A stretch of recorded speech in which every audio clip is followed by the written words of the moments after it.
There was once a poor peasant who had no land, but only a small house and one daughter. Then said the daughter, "We ought to ask our lord the king for a bit of newly cleared land." When the king heard of their poverty, he presented them with a piece of land which she and her father dug up, and intended to sow with a little corn and grain of that kind. When they had dug nearly the whole of the field, they found in the earth a mortar made of pure gold. "Listen," said the father to the girl, "as our lord the king has been so gracious and presented us with the field, we ought to give him this mortar in return for it." The daughter, however, would not consent to this and said, "Father, if we have the mortar without having the pestle as well, we shall have to get the pestle, so you had much better say nothing about it." But he would not obey her and took the mortar and carried it to the king, said that he had found it in the cleared land, and asked if he would accept it as a present. The king took the mortar and asked if he had found nothing besides that. "No," answered the countryman. Then the king said that he must now bring him the pestle.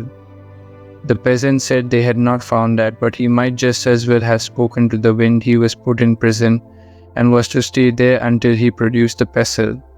Then the servants had daily to carry him bread and water, which is what people get in prison, and they heard how the man cried out continually, "Ah, if I had but listened to my daughter!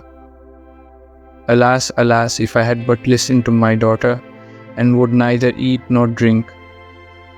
So he commanded the servants to bring the prisoner before him, and then the king asked the peasant why he was always crying. "Ah, if I had but listened to my daughter," and what it was that his daughter had said. "She told me that I ought not to take the mortar to you, for I should have to produce the pestle as well. If you have a daughter who is as wise as that, let her come here." She was therefore obliged to appear before the king, who asked her if she really was so wise, and said he would set her a riddle, and if she could guess that, he would marry her. She at once said yes, he would guess it. Then said the king, "Come to me not clothed, not naked, not riding, not walking, not in the road, and not off the road, and if you can do that, I will marry you." So she went away, put off everything she had on, and then she was not clothed, and took a great fishing net, and seated herself in it, and wrapped it entirely round and round her, so that she was not naked.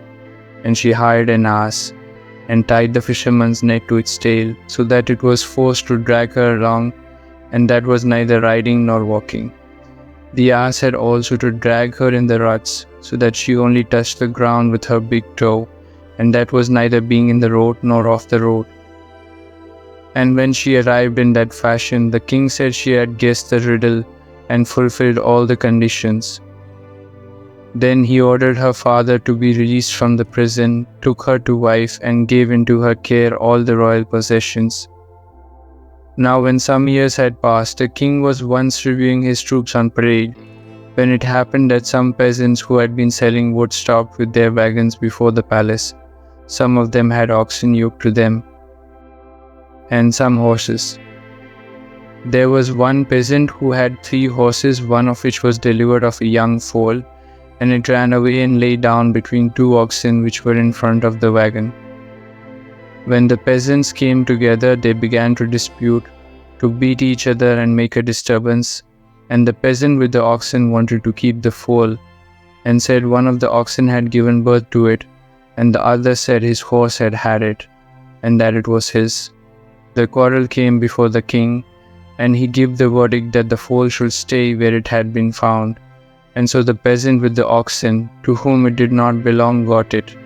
Then the other went away, and wept and lamented over his foal.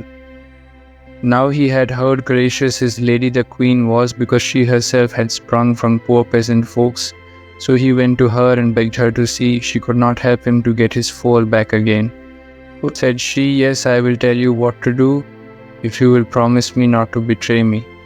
Early tomorrow morning, when the king parades the guard, place yourself there in the middle of the road by which he must pass. Take a great fishing net and pretend to be fishing. Go on fishing and empty out the net as if you had got it full." And then she told him also what he was to say if he was questioned by the king. The next day, therefore, the peasant stood there and fished on dry ground. When the king passed by and saw that, he sent his messenger to ask what the stupid man was about. He answered, "I am fishing." The messenger asked how he could fish when there was no water there.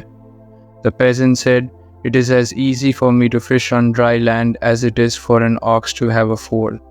The messenger went back and took the answer to the king, who ordered the peasant to be brought to him and told him that this was not his own idea and he wanted to know whose it was. The peasant, said the king, must confess this at once. The peasant, however, would not do so and said always, God forbid he should, the idea was his own. So they laid him on a heap of straw and beat him and tormented him so long that at last he admitted that he had got the idea from the queen. When the king reached home again, he said to his wife, "Why have you behaved so falsely to me? I will not have you any longer for a wife. Your time is up.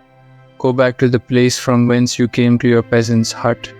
In one favor, however, he granted her, she might take with her the one thing that was dearest and best in her eyes, and thus was she dismissed. She said, "Yes, my dear husband, if you command this, I will do it." And she embraced him and kissed him, and said she would take leave of him.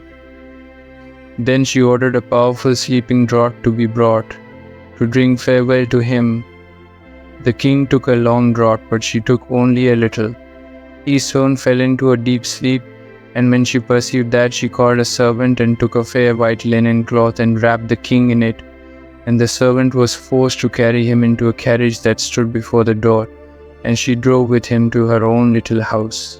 She laid him in her own little bed, and he slept 1 day and 1 night without awakening, and when he awoke he looked round and said, "Good God, where am I?" He called his attendants, but none of them were there. At length his wife came to his bedside and said, "My dear lord and king, you told me I might bring away with me from the palace that which was dearest and most precious in my eyes. I have nothing more precious and dearer than yourself, so I have brought you with me." Tears rose to the king's eyes, and he said, "Dear wife, you shall be mine and I will be yours." And he took her back with him to the royal palace and was married again to her, and at the present time they are very likely still living.